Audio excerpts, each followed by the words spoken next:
పట్టవలసి ఉంటుంది. అలాగే హోంగార్డ్స్ కూడా మరి తెలంగాణతో సమానంగా ఆ పోలీస్ చేసే పని, హోంగార్డ్ చేసే పని ఒకటే కదా అని చెప్పి జగన్మోహన్ రెడ్డి గారు తన పాదయాత్రలో వాళ్ళ కష్టాలను చూసి మనసు చెలించి కళ్ళముట నీళ్ళ సుడులు తిరిగి మరి వారికి అభయం ఇచ్చారట.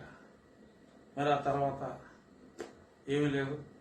వాళ్ళకు కూడా అతి తక్కువ జీతాలు ఉంటాయి. చంద్రబాబు నాయుడు గారి హయాంలోనే ఎలా అయితే 1000 రూపాయల పెన్షన్ని 2000 రూపాయలు చేశారో, హోంగార్డుల శాలరీని కూడా కన్సిడరబుల్గా ఆయన పెంచడం జరిగింది. తెలంగాణలో 26,000 రూపాయలు ఇస్తున్నారట. మరి చంద్రబాబు నాయుడు గారు 18,000కి పెంచడం జరిగింది, 18,500కి. ఇక్కడ ఆ తర్వాత తెలంగాణలో 26,000 చేయటం, జగన్మోహన్ రెడ్డి గారు తెలంగాణతో సమానంగా వీళ్ళకి ఇస్తానని చెప్పడం, ఆ తర్వాత 3,000 రూపాయలు పెంచి 21,500కి, అంటే 18,500 నుంచి 21 పాయింట్ సంథింగ్కి తీసుకురావటం జరిగింది. మరి పొద్దున్న నుంచి రాత్రి దాకా రెక్కల ముక్కలు చేసుకుంటున్నాడు. 710 రూపాయలు డైలీ కూలీకి వెళ్ళినా కూడా అంతే వస్తుంది. తాపీ మేస్త్రికి ఇంకా ఎక్కువే వస్తుంది.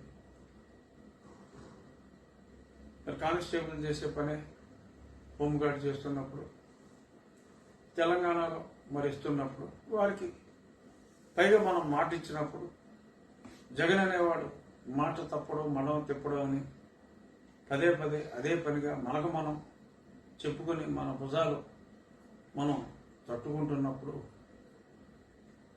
మరి ఈ అంగన్వాడీ సమస్య, ఆ హోంగార్డుల సమస్య కూడా మరి పరిష్కారం చూడగలిగితే చూడండి, లేదంటే వాళ్ళకి పట్టిన పీడని వారే వదిలించుకుంటారు.